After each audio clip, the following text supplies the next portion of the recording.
السلام عليكم ورحمة الله وبركاته. كم يردن كبجم تودا في جالة تون هردفتون برسيسا ورما الحمد لله يعني نجا كوت نجاني كي خنجر الله خن كبجادا بكير تمرس نجاو.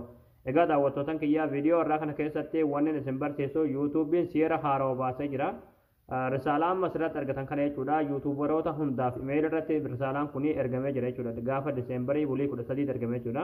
إجا دا وتوتن كيا رسالة كوني مالك تاسكي تيا تودا مالك يرو يوتيوبر راسني فرقني إسنر راموران تجرا تودا سنغالة. yookiin dariibaa jechuudha.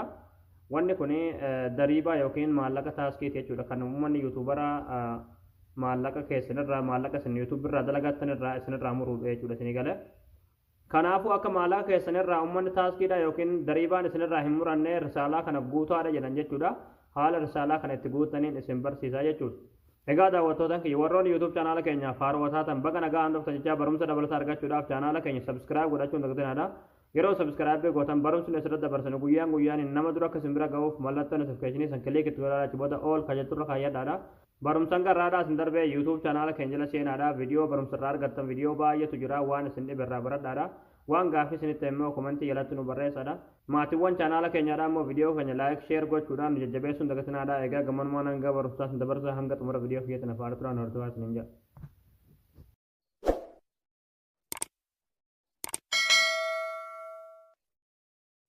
Hayyee daawwattootaan kiyyaa risaalaan kun yuutuubaroota hundaaf jiimeelii irratti ergamee jira jechuudha.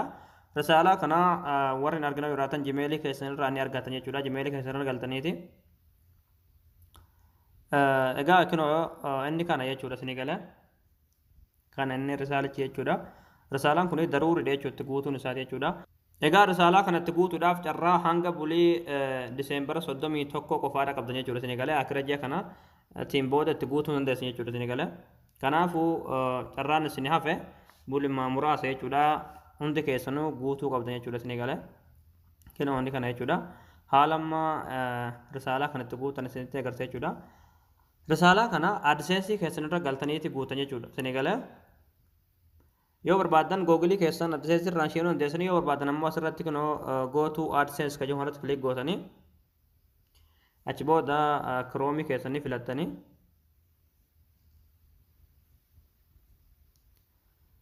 achi booda obsaan eeggatan jechuudha hanga inni adseensii keessan isiniif fidu. Egaa yeroo haala kanaan adseensii keessan irra galtan jechuudha asirratti jechuudha manage taskii info kan jettu ni jirti irratti kilik ni gootanii. Okay, haala kanaan isiniif fida. Asirra akkatti gadanii buutanii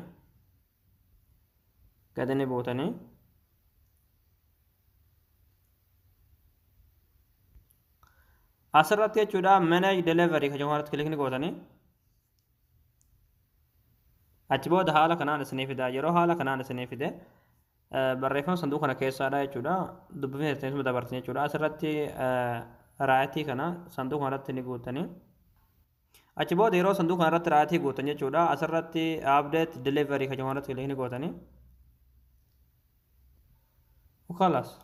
Egaa haala kanaan risaalaa kana guutuu dandeessanii barnoonni keenya kanarraa asirratti raawwataa barumsa birooti naga walitti deebinutti viidiyoo keenya namni baay'een argee kan raafaatamu laayik sheer gochuun dagatinaadhaaf waan hordoftaniif galatooma.